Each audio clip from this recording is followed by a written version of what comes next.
Bom dia a todos. Primeiro eu queria falar que é uma honra estar aqui entre os principais trabalhos de formatura da Poli.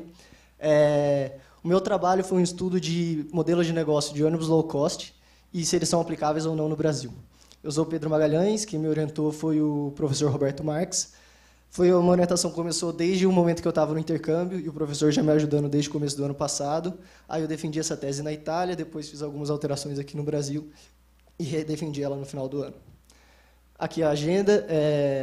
Vou começar pela introdução, então. O contexto aqui é que o Brasil é um país com dimensões continentais e o transporte tem um papel muito importante economicamente e socialmente. Atualmente, nós temos poucas opções de transporte no Brasil. Basicamente, são ônibus e algumas rotas limitadas de avião. Não temos trens no Brasil. E os preços são bastante elevados, o que limita muitas pessoas a viajarem dentro do Brasil. Surge, então, o ônibus low cost como uma solução. Por quê? Porque é um meio de transporte mais barato e que seria capaz de suprir essa crescente demanda no Brasil. O que exatamente é uma estratégia low cost? Ela é baseada em 3 coisas.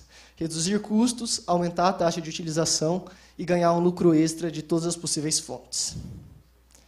Aí os objetivos, como eu já disse previamente, o objetivo principal é estudar a aplicabilidade desse sistema no mercado brasileiro e alguns objetivos secundários que foram cumpridos foram identificar os modelos de negócio de ônibus low cost no mundo e também fazer um benchmark, encontrar uma relação entre o preço médio de ônibus low cost e de outros meios de transporte, os competidores e substitutos.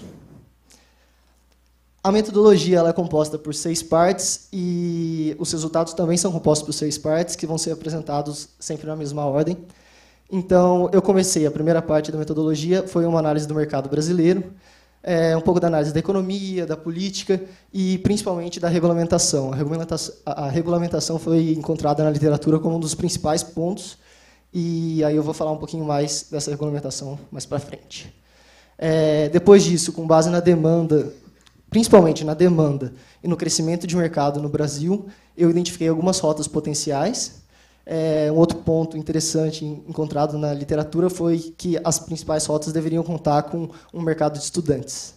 Então, com base nessas rotas aí, na demanda e no crescimento, eu selecionei 5 rotas. Depois disso, eu pude identificar na minha pesquisa 12 modelos diferentes de modelo low cost ao redor do mundo. Desses 12 modelos, eu selecionei os 3 principais, que são os 3 ali, o Megabus Europa, Flixbus e Megabus Estados Unidos. São modelos maiores, mais robustos, o Megabus principalmente voltado para o operacional e o Flixbus mais voltado para o estratégico. Aí, desses 3 modelos, eu selecionei rotas similares às rotas que eu encontrei no Brasil. Seriam rotas, basicamente, que elas começam e terminam em cidades grandes, com grande presença de competidores e substitutos nessas rotas e também com paradas parciais. Então, dos três modelos ali, eu selecionei no total 28 rotas e a partir daí eu fiz uma análise bastante quantitativa e um banco de dados bem grande, principalmente sobre a distância da rota, o tempo da rota e o comportamento do preço nessas rotas ao longo do tempo. Para essas 28 rotas, então, eu selecionei as informações dos ônibus low cost, mas também selecionei essas mesmas informações para todos os competidores e substitutos, que são ônibus tradicionais, trens, aviões, carros e o car sharing. Com base nisso, eu pude criar um benchmark bem legal de como funciona e fazer uma comparação de preço, de como o low cost se compara com os seus competidores. Depois disso, eu fiz uma análise de custo no Brasil e vi se essa proporção que eu tinha achado no meu benchmark era possível de ser continuada e ser aplicada no Brasil ou não. Partindo agora, então, para os resultados, como eu disse, a regulamentação ela era bem importante. Se a gente olhar ali na Europa continental, Alemanha, Itália e França, a desregulamentação ela vem e aí o primeiro operador low cost surge logo ou no mesmo ano ou no máximo no ano seguinte. E a gente pode ver que essa entrada do operador low cost ela tem um grande impacto no número de passageiros, nos quadrinhos ali de baixo. A Alemanha, em um ano, dobrou praticamente o número de passageiros.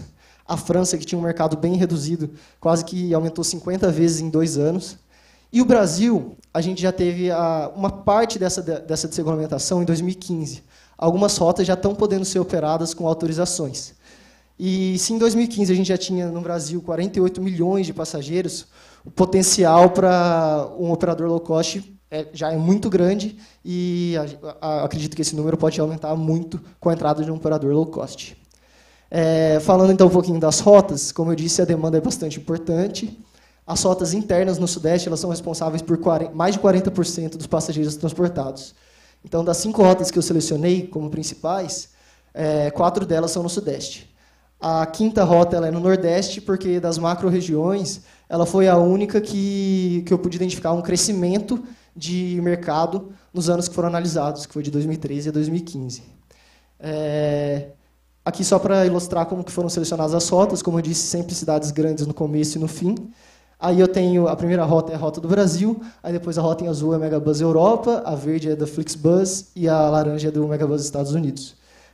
Todas as rotas têm o mesmo número de paradas, a distância entre as paradas são basicamente as mesmas, o tempo também é bastante semelhante, e é isso. Então, falando um pouco depois do meu database lá, do meu banco de dados que eu fiz, eu analisei os dados, fiz esse benchmark de 28 rotas na Europa e nos Estados Unidos, e o que eu pude ver é que ônibus tradicionais e car sharing custam, em média, 50% a mais que os ônibus low cost. Trens e carros custam cerca de 3 vezes a mais que a média de ônibus low cost, e os aviões, em média, custam 7 vezes mais que os ônibus low cost. Como eu disse, eu fiz essa análise, e depois fiz uma análise de custo no Brasil para ver se era possível aplicar essas proporções aqui no Brasil. E na análise de custo, que foi visto com bastante importância, é a taxa de ocupação. Como a gente pode ver nesse gráfico aí, ele fala o preço que eu poderia ofertar numa passagem. E o que você pode ver aí é que, com 50% de ocupação, o preço pode ser 5 vezes menor do que se a taxa de ocupação for só 10%. Aqui algumas informações a mais sobre isso. Atualmente, no Brasil, a taxa de ocupação é só de 21%. E para eu conseguir fazer aquela proporção que eu encontrei no meu benchmark, entre ônibus tradicionais e ônibus low cost, eu precisaria de uma taxa de ocupação de 36%. E para manter a proporção entre aviões e ônibus low cost, eu precisaria de uma taxa de ocupação de 50%. Esses dois números são bem factíveis e acredito que são, se você está fazendo um modelo, desenhando um modelo low cost, eles são bem plausíveis de serem cumpridos. Por fim, falando da implementação, como que são 2 modelos que eu tinha comentado, principalmente, o operacional e o estratégico. O Flixbus mostrou um modelo melhor, por quê exatamente? O que ele faz? Ele faz o planejamento de rotas, ele faz todo o marketing, a venda de tickets, o relacionamento com o cliente. No entanto, ele não opera nenhum ônibus. Então, a Flixbus está seguindo essa tendência moderna de Uber, de Airbnb, que basicamente ela é a maior empresa de ônibus do mundo e ela não possui nenhum ônibus. São os subcontratados dela que fazem todas as operações. O potencial de fazer um modelo desse no Brasil é bastante grande, porque as empresas geralmente são pequenas, e várias empresas de ônibus fretados pequenas, elas estão localizadas onde as rotas potenciais foram encontradas, e então bastaria que uma empresa low cost mostrasse as oportunidades de se operar uma rota regular para essas empresas.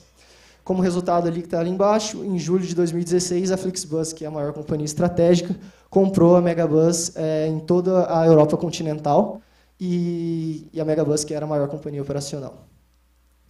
Até agora eu falei só pontos positivos, e aí agora um ponto negativo foi a crise que a gente teve no Brasil e agora já está se recuperando. Em 2015 e 2016 a gente teve uma queda bastante grande aí no PIB, só que aí agora já esperando uma retomada para 2017.